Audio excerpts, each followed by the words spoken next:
वंश पर बिंदुसार के बारे में। बिंदुसार चंद्रगुप्त मौर्य का बेटा था और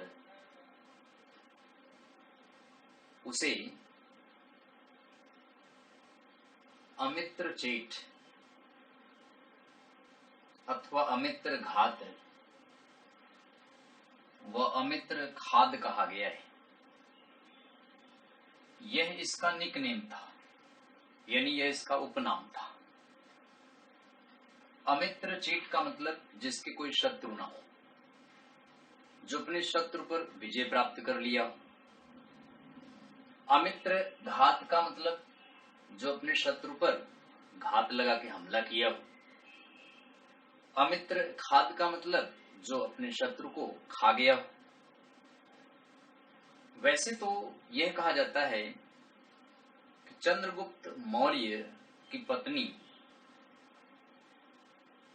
दुर्धरा से पैदा हुआ था। ये वह एक ब्राह्मण कन्या थी। कहा जाता है कि चंद्रगुप्त मौर्य को चाणक्य भोजन में पॉइजन देकर पर डे खिलाता था। एक दिन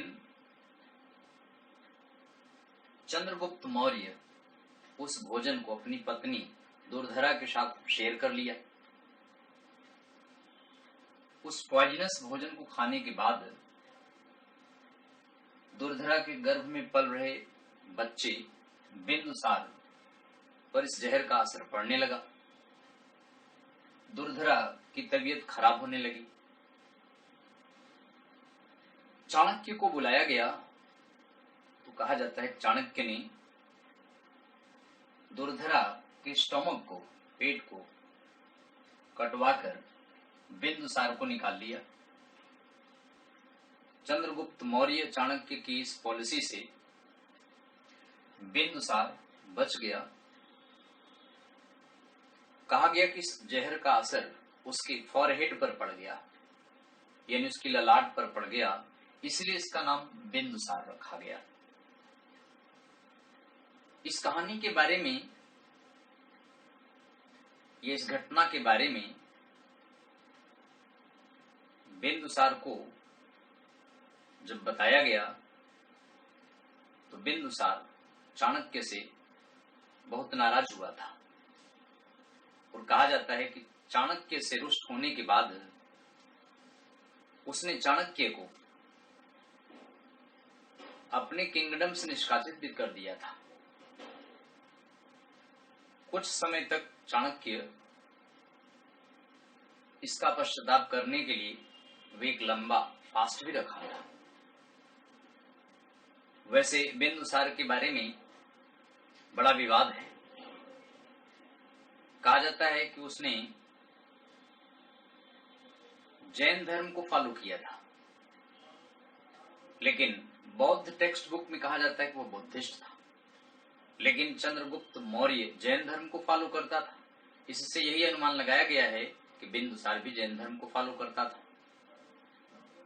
वैसे इसके बारे में कोई ऑथेंटिक प्रमाण नहीं है। पुराण बिंदुसार के बारे में कुछ और बताते हैं, दीपवंश, महावंश कुछ और बताते हैं, अशोकावदान माला में कुछ और कहा जाता है। तो इस तरह इस पर बड़ा विवाद है। इसके शासनकाल पर भी बड़ा विवाद है।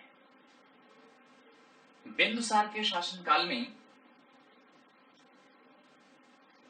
कहा जाता है कि चाणक्य कुछ दिन तक या कुछ वर्ष तक महामत्य के पोस्ट पर थे, यानी महामंत्री थे। बिंदुसार के कई पुत्र थे, जिसमें सुशीम का नाम है, सुमन का नाम है, ये किसी और पत्नी से, अशोक विगताशोक की मां का नाम सुभद्रांगी था, धर्मा भी कहलाती है। इस तरह बिंदुसार के कई पुत्र थे, जिनमें बाद में अशोक इसका उत्तराधिकारी बना था।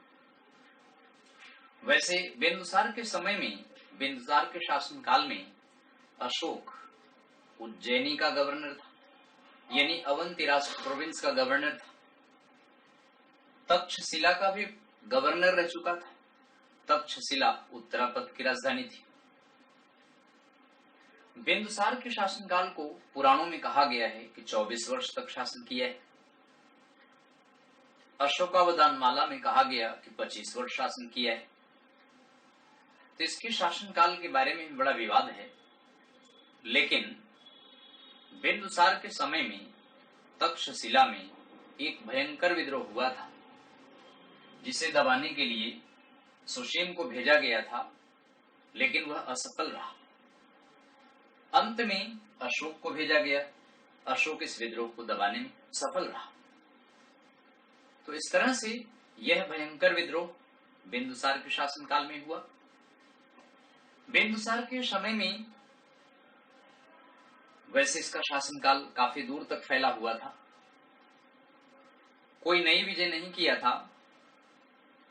बिंदुसार के शासनकाल में यूनानी शासक यूनान से एक राजदूत भेजा था, जिसका नाम डायमेकस था।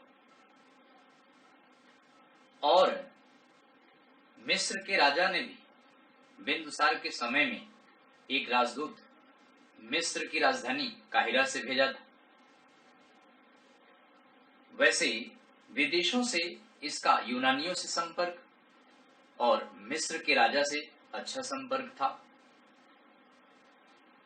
273 बीसी में बिंदुसार की डेथ के बाद अशोक ने सत्ता पर कब्जा कर लिया और बाद में अशोक ने सिविल वार में अपने 99 सौतेले भाइयों की हत्या करके वह सत्ता में